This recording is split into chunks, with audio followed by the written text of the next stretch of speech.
Jadi kalau misalkan kita ada yang mengundang ketiga-tiganya tapi ketiga-tiganya nggak datang itu apa tuh Pak? Ya itu baik lagi Masalah, masalahnya di mana tuh? Kita udah ngundang loh ya. Jadi banyak juga nanti kan di Instagram kita kan Ah, minta coba diundang nih paslon-paslon supaya ditanya lah. ah. Ya, kita tampung pertanyaan-pertanyaan dari netizen, udah kita tampung, kita udah kirimkan surat, tapi belum ada paslon yang berani datang. Belum Nah, berani kayak apa aja. Pak katanya sudah ditutup, katanya sudah cukup, sudah penuh, tidak bisa mendaftar lagi. Ini perlu kita sampaikan bahwasanya pendaftaran KPPS ini dari 17 sampai 28. Pendaftarannya itu di PPS masing-masing, bukan di RT dan di RW. Oke. Tidak ada juga batasan, tidak ada juga kemudian sudah penuh, tidak. Selama masih ada waktu, artinya sebelum tanggal 28 September, Ya.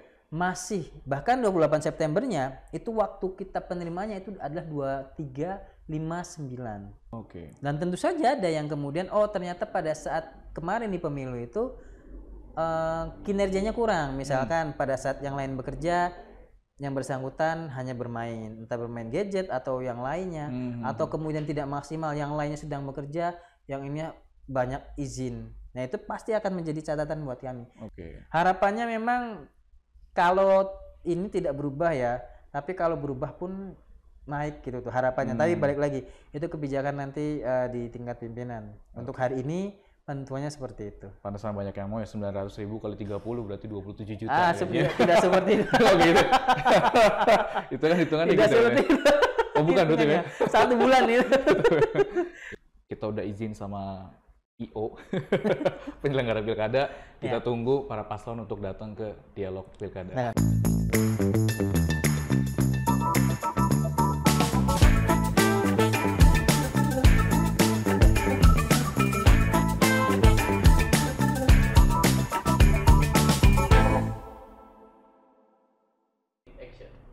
Jelang pilkada serentak, peran KPU ini sangat strategis sekali dalam menentukan kampanye ya, jadwal kampanye, kemudian mengatur dan memastikan seluruh proses kampanye bisa berjalan dengan baik ya, berdasarkan yang sudah ditetapkan. Bahkan salah satu tahapan penting ini pemilihan lokasi kampanye misalnya. Ini juga kan kadang suka jadi polemik, pemasangan alat peraga juga. Yang terdekat sih mungkin tentang rekrutmen KPPS juga. Ini kan bagian dari KPU juga. Kita sudah kedatangan Pak Hasan Basri, betul Pak? betul. Ketua Divisi Sosialisasi Pendidikan Pemilih dan Partisipasi Masyarakat. Tadi udah ada singkatannya apa Pak? Sosdiklik Farmas dan SDM. Biar lebih gampang lah. Nah ini ngomongin pilkada serentak yang mungkin katanya besok juga kan dalam waktu dekat ini udah mulai ketetapan ya, ketetapan paslon. Berarti kan udah mulai masuk nih Pak, fase kampanye ya, atau waktu kampanye. Ini banyak kan, mungkin saya juga penasaran tentang kampanye, terutama di tatap muka. Ya. Artinya kan biasanya paslon hadir di beberapa lokasi gitu kan daerah. Yang kadang penasaran tuh pasti beda-beda tuh Pak waktunya ya. Misalkan paslon A ke lokasi A ini, Betul. kemudian paslon B tidak bentrok lah gitu tuh. Ini emang udah ditentukan Pak, atau memang hanya diajukan oleh tim pemenangan biasanya? Oh, baik. Bismillahirrahmanirrahim. Assalamualaikum warahmatullahi wabarakatuh. Terima kasih Mas Gary dan Dialog Indonesia ya. Kembali lagi setelah kemarin pemilu ya, kita akan dialog sekarang di pilkada. Tidak terasa memang kegiatan terkait dengan Sosdiklik Farmas banyak cakupannya, termasuk dengan SDM juga.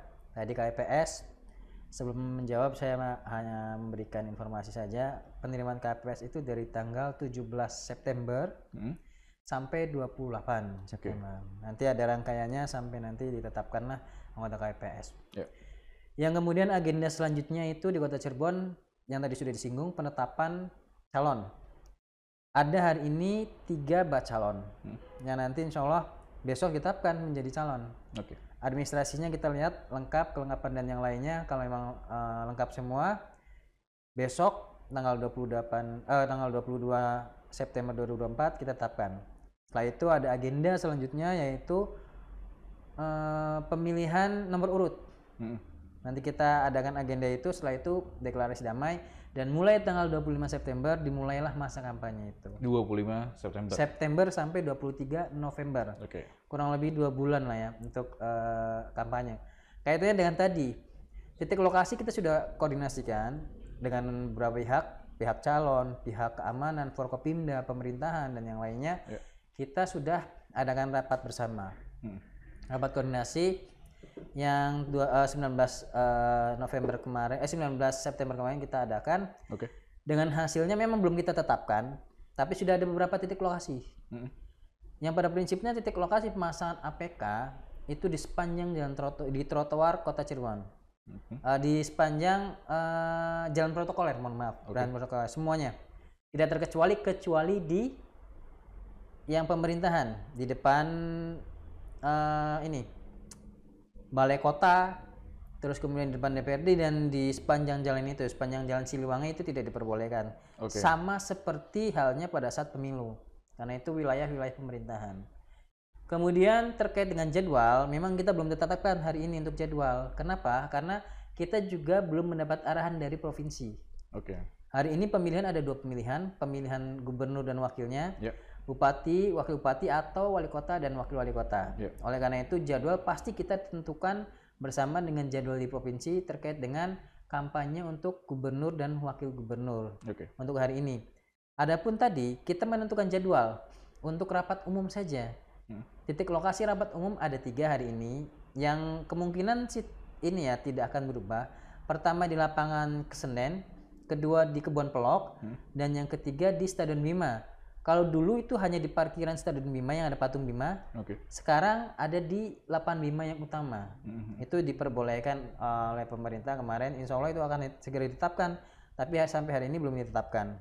Karena tadi kita juga menunggu jadwal, insya Allah dengan berbarengan dengan jadwal. Jadwal sudah kita buat, tapi nanti menunggu dari provinsi. Adapun tadi ketika membuat jadwal, itu hanya jadwal untuk rapat umum. Tetapi untuk jadwal kampanye itu kami serahkan kepada para pasangan calon. Yang nanti mereka menginfokan kepada kami dan kemudian memberitahu info juga kepada Bawaslu dan kepolisian supaya tertib juga. Berarti sifatnya tim pemenangan menginformasikan, Pak ya? Betul, menginformasikan kegiatan di sini. Gitu ya? Betul. Nanti kan dari pemetaannya mungkin dari Bawaslu dan dari kepolisiannya, apakah di tempat tersebut bisa dilaksanakan aman atau tidak, jumlahnya berapa, bentuk kegiatannya seperti apa, nanti ada pengamanan dan ada pengawasan seperti itu. Berarti itu yang mungkin ada kajian dari istilahnya KPU, Bawaslu dan jajaran dari Forkopimda, betul, Polri yang mengkaji istilahnya ini supaya gimana caranya nggak bentrok kayak gitu. Betul, itu nanti jadwal kita akan sesuaikan. Nah kalau tadi kan bicara kampanye akbar mungkin ya, titik-titik yang akhirnya ini kan bicara yang ketika belusukan lah bahasanya ini kan, bahasanya belusukan kadang kan tidak pernah bentrok kan. Biasanya itu. Berarti memang sifatnya tim pemenangan Pak yang mengatur segala. Tim pemenangannya mengatur, tapi tentu saja ketika tim pemenangan dari beberapa pihak ya, kalau memungkinkan hari ini 3-3-nya menjadi pasangan calon, berarti 3 ini yang kemudian menyampaikan kepada kami. Nanti kita lihat ada yang bentrok tidak. Kalau ada yang bentrok, nanti kita sampaikan juga. Ini ada yang bentrok supaya nanti dirubah jadwalnya. Seperti itu. Semisal ada kegiatan, Pak. Berarti kalau misalnya ada kegiatan, kan ketika sudah menginformasikan, sudah melaporkan ya? Paslon kita sebut paslon X lah ya. Paslon X ini di hari itu menghadiri kegiatan yang di luar informasi yang diinfokan lah gitu ke pihak KPU. Itu termasuk pelanggaran atau tidak berarti, Pak? Itu nanti sebenarnya balik ke Bawaslu. Apakah itu masuk pelanggaran kampanye atau tidak? Kalau dari kami sebenarnya sudah ya. Kami hanya menginformasikan jadwalnya mana. Nah, adapun tindakan itu yang di sanksinya seperti apa, itu masuknya kepada pelanggaran atau tidak, nanti ranahnya sebenarnya ke Bawaslu. Karena bisa aja mengklaim enggak saya cuma main kan itu. Betul, bisa seperti itu. Dan yang pasti ada tempat-tempat yang tidak diperbolehkan untuk melawan kampanye, seperti tempat ibadah, sekolah, kemudian termasuk juga fasilitas milik pemerintah. Tetapi untuk kampanye ini dibedakan dengan pemasangan APK dan bahan kampanye. APK dan bahan kampanye full, semuanya tidak boleh. Tempat pendidikan pun tidak boleh. Tetapi pada saat kampanye, di perguruan tinggi diperbolehkan. Gitu. Tetapi tidak membawa atribut. Atribut tidak dibawa, alat peraga kampanye tidak dibawa, bahan kampanye tidak dibawa. Dalam istilah mudahnya polosan lah datang ke. Tetapi dengan tadi ya, persetujuan oleh pemangku kebijakan yang ada di kampus itu sendiri. Seperti itu. Kalau misalkan ada kegiatan yang sebenarnya ada unsur untuk menaikkan popularitas atau elektabilitas salah satu paslon, itu gimana? Maksudnya gimana kegiatannya seperti apa? Ya kan ini kan desas-desus ya, Iya. misalkan ada satu kegiatan yang sebenarnya punya motif gitu loh Pak, Ah. istilahnya. Sebenarnya kalau dari kami tadi ya, kalau itu masa kampanye, kita harus bedakan antara masa kampanye dan sosialisasi. Kalau bentuknya sosialisasi, tidak kemudian mengajak orang, itu sah-sah saja. Tetapi kalau kemudian bentuknya kampanye, maka tidak diperbolehkan sebelum masa kampanye. Sebelum tanggal 25 tidak diperbolehkan. Sebelum Tanggal 25. Oke. Karena mulainya masa kampanye adalah tanggal 25 September. Sampai tadi tanggal 23 November. Setelah itu pun tidak boleh, itu masuk masa tenang. Oke. Kalau ada motif dan yang lain sebagainya, saya mengingat pada saat rakor itu dengan Bawaslu menyampaikan kalau ada kegiatan seperti itu, contoh misalkan diundang pada saat ada kegiatan, maka tiga-tiganya harus diundang supaya Oke. menghindari tadi ya arah kemana, arah keberpihakan, gitu ya. betul. Pasti akan diundang misalkan salah satu instansi atau salah satu komunitas mengadakan kegiatan mengundang calon, maka tiga-tiganya harus diundang. Oke. Adapun yang datang hanya satu pasangan atau dua pasangan, itu sih lain pihak, lain hal ya. Tetapi tadi harus tetap diundang tiga-tiganya. Oke. Berarti itu. Berarti kalau misalkan kita ada yang mengundang ketiga-tiganya tapi ketiga-tiganya nggak datang, itu apa tuh Pak? Ya itu baik lagi. Masalahnya di mana tuh? Kita udah ngundang loh ya. Jadi banyak juga nanti kan di Instagram kita kan minta coba diundang nih paslon-paslon supaya ditanya lah. Ya, kita tampung pertanyaan-pertanyaan dari netizen, udah kita tampung, kita udah kirimkan surat, tapi belum ada paslon yang berani datang. Belum berani kayak apa aja. Oke, berarti secara ininya paslon ini akhirnya seperti semacam mengikat ya pada sebuah aturan yang memang sudah ditetapkan. Betul. Aturan yang memang sudah dimodifikasi demikian rupa untuk menjaga netralitas dan sebagainya, keberpihakan itu maksudnya. Ini kan suka ada kegiatan misal gerak jalan santai, misalnya tiba-tiba. Ya sebenarnya kan mungkin punya motif nih, kayak gitu kan. Ya, cuma kan kita pengen menilainya gini, ini perspektifnya kan harus dikaji juga kan. Betul. Apakah ya benar ini acaranya milik paslon X atau tidak kan? Iya. Gak bisa di ini juga gitu ya. Iya, tadi kalau memang misalkan ada suatu komunitas mau mengadakan kegiatan, ketiga-tiganya harus diundang. Oke. Kalau kemudian salah satunya yang diundang, itu balik lagi sebenarnya nanti Bawaslu akan menilai seperti itu. Dinilai ya berarti. Menilai yang akan menilai adalah Bawaslu. Tapi balik lagi, apakah itu sudah masuk masa kampanye atau tidak? Kalau belum masa masuk kampanye, sekarang ya, sebelum tanggal 25, 24 ada kegiatan misalkan, tidak boleh apapun bentuk kampanye, mau membawa alat peraga, bahan kampanye, ataupun menyampaikan bahwasanya tolong pilih tidak boleh. Oke. Tapi setelah tanggal 25 itu memungkinkan. Dan tadi kalau kegiatannya dilakukan oleh komunitas, harus semuanya diundang. Kecuali tim paslonnya sendiri yang mengadakan kegiatan jalan santai. Itu kan mereka sendiri yang mengadakan, dan pasti harus berinfo kepada kami, Bawaslu dan kepolisian. Artinya kalau kita simpulkan ketika nanti mulai tanggal 25 gitu ya, tanggal 25 ya paslon ini atau mungkin para pendukungnya tim pemenangan diperbolehkan gitu ya. Diperbolehkan sudah memberikan masuk ajakan untuk pilih saya Betul. dan sebagainya gitu, nggak ada masalah berarti. Tidak masalah kalau seperti itu. Tapi nggak boleh memberikan sesuatu kan Pak? Tidak boleh dong. Sama Hanya sekedar ya ketemu tatap muka. ya, termasuk itu sebagai larangan ya. Tapi nanti terkait hal itu Bawaslu punya formulasi sendiri yang pasti itu juga salah satu larangan yang ada nanti di PKPU kampanye. Terkait tidak boleh menjanjikan atau memberikan uang atau hadiah semacamnya. Yang seperti itu. Sekedar ngasih hadiah kecil gitu juga nggak boleh. Sebenarnya tidak boleh, tetapi tadi mungkin banyak trik-trik yang lainnya yang bisa dilakukan. Pasti melakukan hal seperti itu. Mungkin ada kegiatan jalan santai, kemudian mendapatkan hadiah dan yang lainnya. Itu nanti pasti diawasi oleh Bawaslu. Apakah yang tersebut itu termasuk dalam pelanggaran atau tidak? Oke. Seperti itu. Kalau bicaranya trik Pak, berarti di pengalaman pileg kemarin ada yang menarik mungkin Pak? Kalau terkait dan trik itu balik lagi dengan mereka ya. Karena kalau dari kami hanya mengikuti kami menyelenggarakan pemilu, silakan kampanye dan yang lainnya. Adapun di lapangan nanti di pengawas sebenarnya. Yang akan ada trik, ada permainan segala macam, pengawas yang lebih mengetahui. Karena kami fokus untuk nanti hitung sebenarnya. Balik lagi ya, peran KPU ini hanya ya mengatur peran jadwal waktu kampanye dan sebagainya kan. IO penyelenggaraan pemilihan lah gitu. IO-nya Pak ya benar. Lebih ke IO. Maka kalau bicara IO atau penyelenggara ini kaitannya dengan KPPS nih. Betul. Panitianya nih. Betul. Kalau saya tangkap sih KPPS ini kan, apalagi kemarin ya, pas Iya. pemilu cukup ramai banget. Betul. Abdi negara kan. Abdi negara. Salah satu abdi negara kan gitu. Di TikTok ini kan cukup ramai. Tapi sebenarnya KPPS itu representasi banget KPU nggak sih, Pak? Representatif. Jadi bukan representatif ya. KPU itu punya jajaran. Oke. Jajarannya namanya Badan Ad Hoc. Badan Ad Hoc-nya dari PPK, PPS, dan KPPS. Yang mana wilayah kerjanya masing-masing. Kalau KPU berarti sewilayah kota kabupaten, sampai naik kalau KPU provinsi berarti provinsi, KPU RI berarti seluruh Indonesia.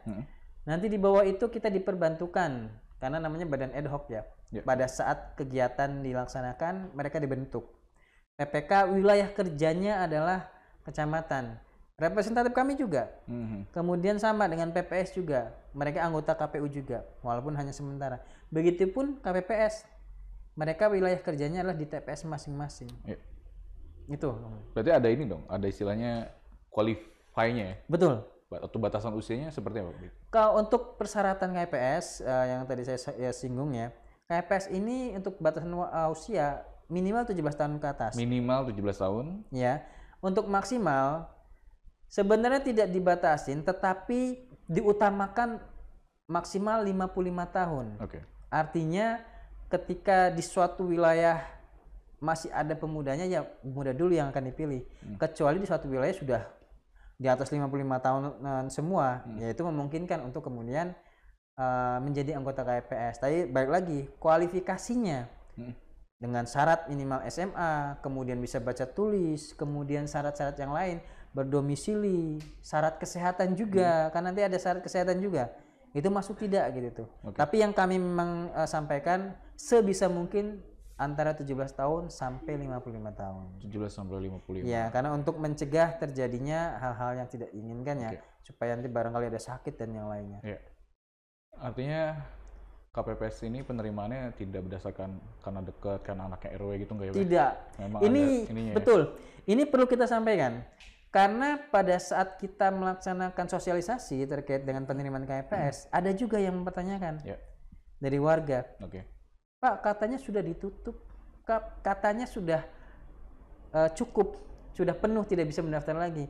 Ini perlu kita sampaikan bahwasanya pendaftaran KPPS ini dari 17 sampai 28. Pendaftarannya itu di PPS masing-masing, bukan di RT dan di RW. Tidak ada juga batasan, tidak ada juga kemudian sudah penuh, tidak. Selama masih ada waktu, artinya sebelum tanggal 28 September, masih, bahkan 28 Septembernya, itu waktu kita penerimaannya itu adalah 2359.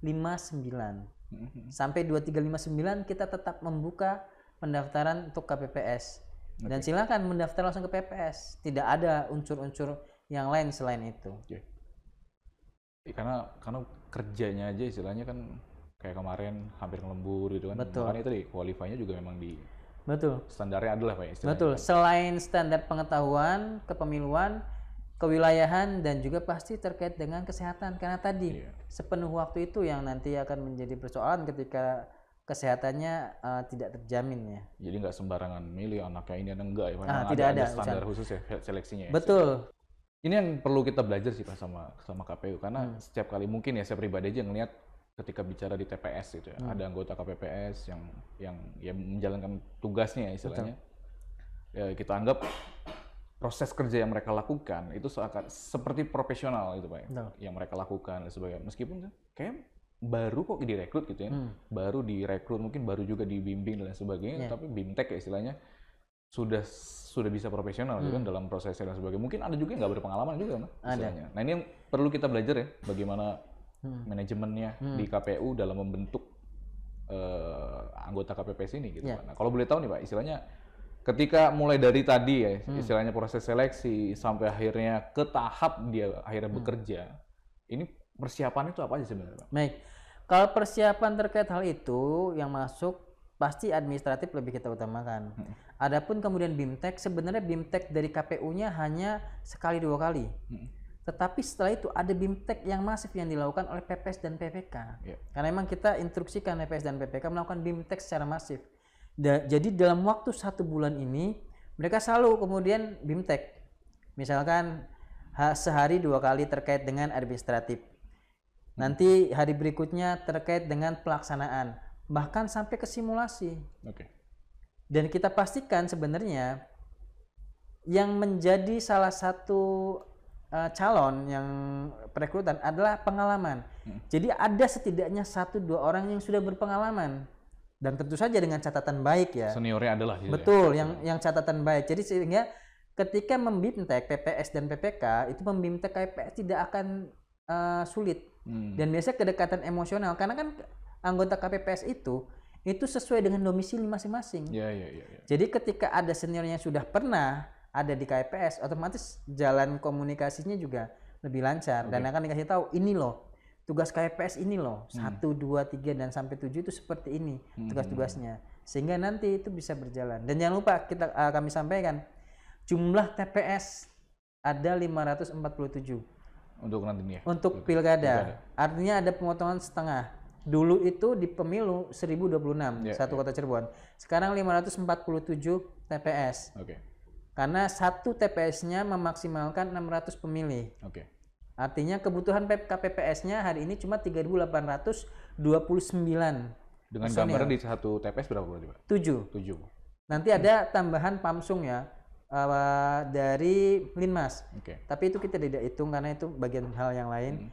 Tapi yang pasti di KPPS-nya ada 7. Dan tadi yang kita sampaikan 7 orangnya harus orang yang berasal di domisili tersebut. Oke. Ini kalau kaitannya senioritas tadi, bukan senioritas maksudnya, ada yang berpengalaman Pak ya di KPPS-nya yang baik ya tadi bahasanya.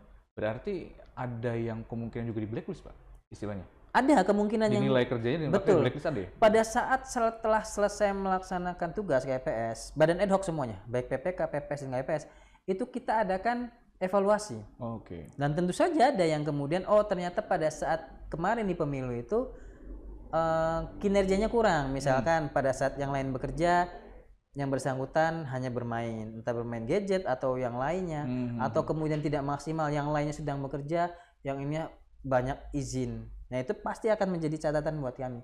Dan jangan salah juga, pada saat penerimaan administratif setelah ditetapkan administratif 17 sampai 28, setelah itu kita tetapkan administratifnya lolos tidak.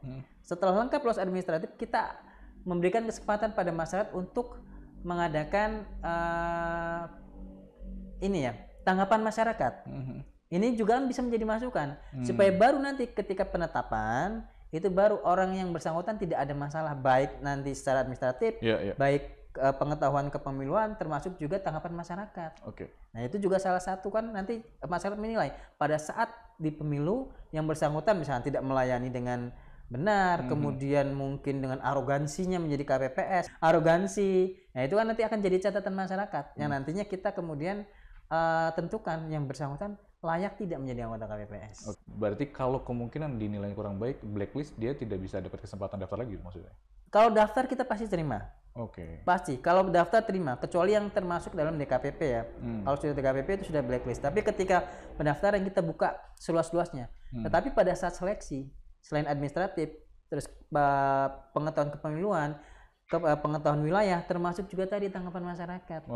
Yang kemudian yang bersangkutan ini sudah sesuai tidak? Ya. Kelihatan profesionalnya kerja, terlihat profesionalnya kerja hasil dari BIMTEK tadi ya Pak, dalam proses tadi yang dibangun atau dirancang oleh KPU. Nah yang penasaran tuh kadang kalau saya lihat di TPS itu Pak, anggota KPPS ini yang pada ngelembur gitu Pak. Kalau kita sih normatif kerja lemburan ya, ada nggak sih martabak misalnya? Artinya operasional nih Pak bicaranya. Ada nggak sih sebenarnya anggaran operasional untuk masing-masing TPS ya? Gitu? Ada anggaran operasional TPS ada, tetapi kita tidak bisa sebutkan karena belum tentuan. Belum hanya ada untuk, ya belum penetapan. Iya, hanya untuk honor sih sudah ada. Tapi untuk anggaran tiap TPS operasionalnya belum. Termasuk operasional itu nanti ada anggaran operasional untuk tenda, untuk penggandaan ya, artinya penyewaan mesin fotokopi dan yang lainnya. Yang nanti otomatis ada makan minum itu. Dan itu masuk dalam situ. Ya, berarti kerjanya anggota KPPS juga sebenarnya sudah dijamin sebenarnya. Sudah dijamin, termasuk jaminan kesehatan. Termasuk jaminan kesehatan. Jaminan kesehatan kita sedang berusahakan untuk jaminan kesehatan kecuali ketenaga kerjaannya kita belum bisa menembus, tapi untuk jaminan kesehatan dan alhamdulillah sebenarnya kita sudah dibantu ya, dibantu oleh pemerintah. Hari ini saya rasa sebuah 99% menuju 100% seluruh warga Kota Cirebon sudah masuk ke dalam BPJS. Jadi sangat bisa untuk di cover. Iya.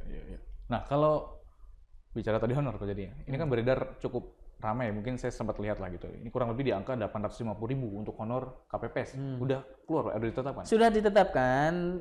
Harapannya ini tidak berubah ya. Kalau berubah pun harapannya naik ya. Untuk ketua itu 900. Ketua 900. Untuk anggota 850. 850. Untuk Pamsung atau tadi ya Linmas itu 650. Oke. Harapannya memang kalau ini tidak berubah ya, tapi kalau berubah pun naik gitu tuh harapannya. Tapi balik lagi, itu kebijakan nanti di tingkat pimpinan. Untuk hari ini tentunya seperti itu. Pantesan banyak yang mau ya, 900.000 kali 30 berarti 27 juta. Tidak seperti itu. Oh gitu. Itu kan hitungannya tidak gitu seperti ya. itu. Oh bukan berarti ya? 1 bulan itu. Ya itu kan hitung-hitungan netizen kayak gitu. Iya. Tapi pertanyaan terakhir mungkin sebagai penutup. Pernah nggak Pak nanya sih Pak? Kenapa mau jadi anggota KPPS Pak? Iya. Kebanyakan apa jawabannya Pak?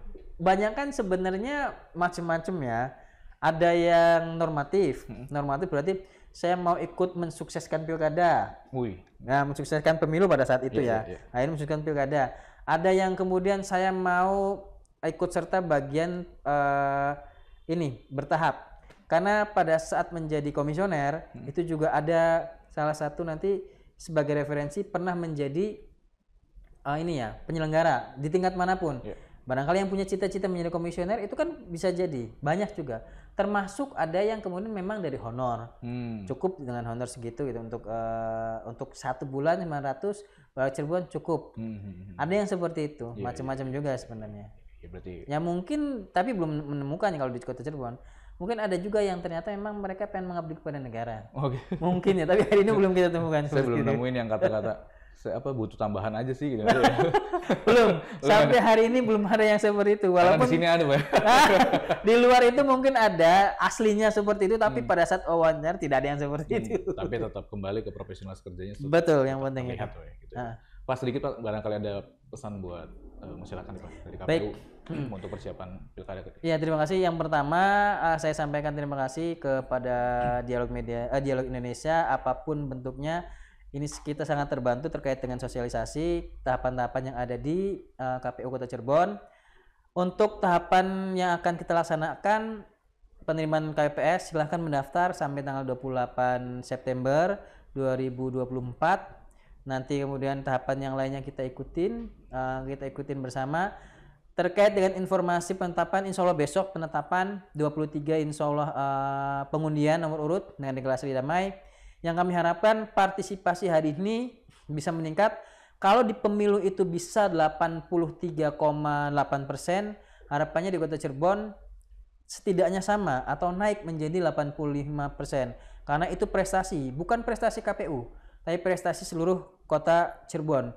Dan selain dari partisipasi masyarakat, kami harapkan warga masyarakat pada saat memilih siapapun, bebas memilih siapapun sesuai dengan pilihan masing-masing, tetapi tetap pada saat tiap tahapan krusial juga kampanye 25 September sampai 23 November pada saat kampanye termasuk pada saat pemilihan siapapun yang milih siapapun timnya ketika sudah terpilih harapannya kondusif supaya disorot oleh seluruh Indonesia bahwasanya Kota Cirebon bisa menyelenggarakannya. Dan tadi bukan hanya KPU, Bawaslu yang penyelenggara, tetapi seluruh elemen masyarakat, seluruh Kota Cirebon ini berperan aktif dalam suksesi Pilkada 2024. Itu saya bisa sampaikan. Luar biasa, Pak. Saya nggak akan panjang lebar penutup, Pak.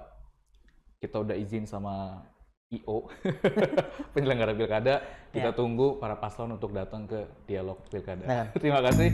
Assalamualaikum.